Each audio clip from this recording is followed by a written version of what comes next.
The leading theory for what killed the dinosaurs was a huge asteroid from space that smashed into the Earth, and it is called the asteroid impact theory. It was 7.5 miles wide, and any plants and animals nearby were squashed. It created tsunamis as well. This asteroid impact occurred about 66 million years ago, and it crashed into what is called today the Gulf of Mexico. When the asteroid hit the Earth, the dinosaurs went extinct because the asteroid killed life all around the Earth, and rock and dust would blast into the atmosphere, blocking out the sun and preventing photosynthesis.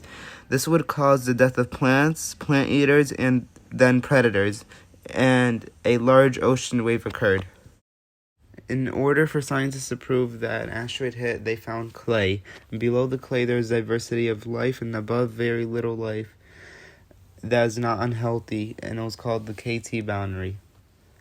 Fossils like dinosaur fossils were found below, not above the KT boundary, because 95% of organisms became extinct and was found all over the world.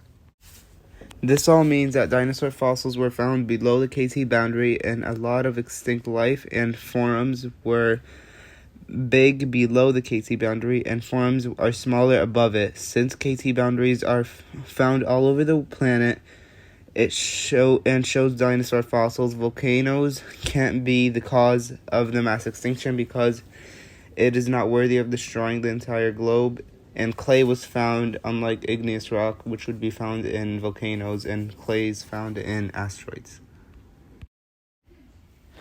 Scientists observed iridium and ejectile rock as clues that an asteroid hit the Earth 66 million years ago. Iridium only comes from asteroids and is very rare on Earth, and is not so rare in space. Ejectile rock that came from the asteroid melted and cooled off and still was on Earth's surface. This all means that an asteroid hit because iridium is only common in space and rare on Earth, and asteroids come from space as well. It could only be found inside the Earth as well. There was 30% more iridium than scientists expected, and it couldn't be a supernova because scientists also found plutonium, which was released and doesn't come from a star and only asteroids.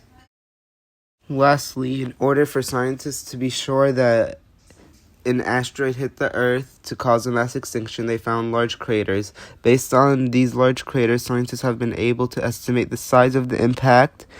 Scientists estimate the crater was blasted into Earth by a 6-mile wide asteroid traveling 18.6 miles per second and released 10 billion times as much energy as a nuclear bomb.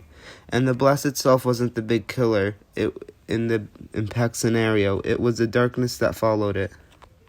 In other words, this supports the leading theory of the dinosaur extinction because it explains how scientists proved that an asteroid hit the Earth and caused a mass extinction by finding large craters that were proven to be from space because they are really rare on Earth. And iridium and plutonium was found in the same spot as the crater, and they are contained in asteroids only.